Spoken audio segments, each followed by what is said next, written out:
तो आपको किस डायरेक्शन में कहानी दिख रही है? क्या सिर्फ इस चुनाव में, जिसको कहते हैं कि वुमेन ही सबसे एक्स फैक्टर है, यूथ एक्स फैक्टर नहीं है, या फिर प्रशांत किशोर कुल मिलाकर महागठबंधन का नुकसान करेंगे, एनडीए का फायदा करेंगे?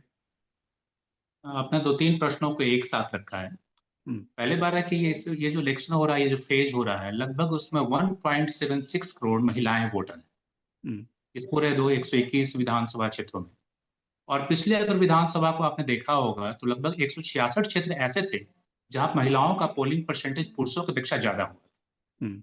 लेकिन अगर आप सीएचडीएस के आंकड़ों को देखेंगे तो 36% सी महिलाएं जो हैं वो वोट की थी महागठबंधन को, और 37% एनडीए को। हम्म। तो 1% का ही फर्क था।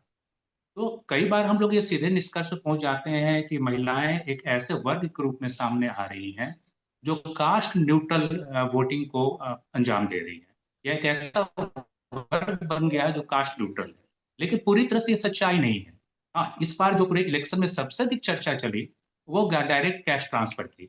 और ये जो डायरेक्ट कैश ट्रांसफर हुआ, इसने विमेन वेटर्स को एक साथ यूनाइट करके मुझे लगता है कि सत्ता पक्ष के समर्थन में उन्होंने मतदान करवाया। तो ये एक बहुत बड़ा फैक्टर था कि बिहार की जो महिलाएं हैं, ठीक है, जीविका दीदी कार्यक्रम चल रहे हैं जिसमें 1 करोड़ 42 लाख महिलाएं हैं। दूसरा आप देखेंगे 10 लाख से ऊपर यहाँ सेल्फ हेल्प ग्रुप हैं।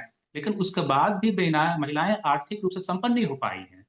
जो निचले जो लोअर इनकम ग्रुप की महिलाएं हैं उनमें संपत्ति और भी कमी है। तो उनके लिए 10,000 रुपये बहुत बड़ी चीज होगी।